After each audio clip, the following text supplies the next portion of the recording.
Hey there, Sylvia Weatherspoon here in my garden, seeing lots and lots of green, although it's not quite the green I want to see. These are weeds. They have taken up residency in my flower beds right alongside the shrubs. Now, what's really interesting is I put down something about 3 years ago to try to stop this from happening, this black landscape fabric, and I think it has done its job, but I think it's time to replace it. In some spots in my garden, you can see that it's still working, but either the fabric itself has worn out, or maybe it's torn in some spots. I think once I get in there, get all that mulch up, then I'll be able to see what caused all of the weeds to get in. But I'm just going to walk you through my bed here.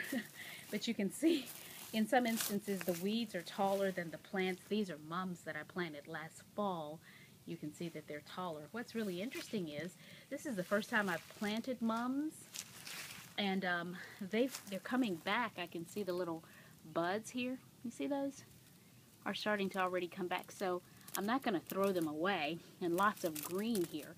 I think I'm just going to go ahead and prune those out as well, and possibly transfer those to a different location. We'll see.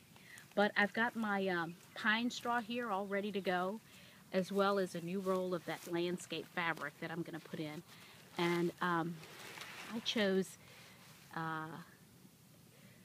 some that supposedly it says it controls weeds without chemicals, allows air and water penetration for healthy soil. So I just got something that was had a lot of fabric on it, because I have a really long flower bed, as you can see here. It's planted mostly with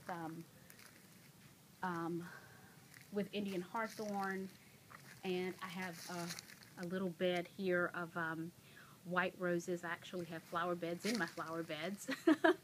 So it's a combination of boxwoods and hawthorn and pansies. I planted these purple and gold pansies for my daughter. She's a tiger. We're all tigers. My son's a tiger graduate.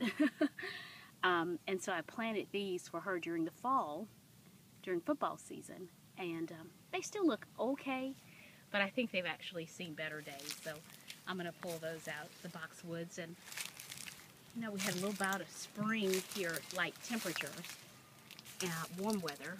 And so some of my azaleas started to bloom. I'm really excited to see what they're going to look like when they're in full bloom in just a couple of weeks here.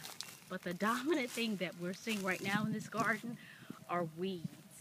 And so that has got to go. So what you're seeing right now is the before of my garden. But just hang on, because this time next week I'll be able to post some updated pictures of the after. I'm really looking forward to that. So until then, happy gardening.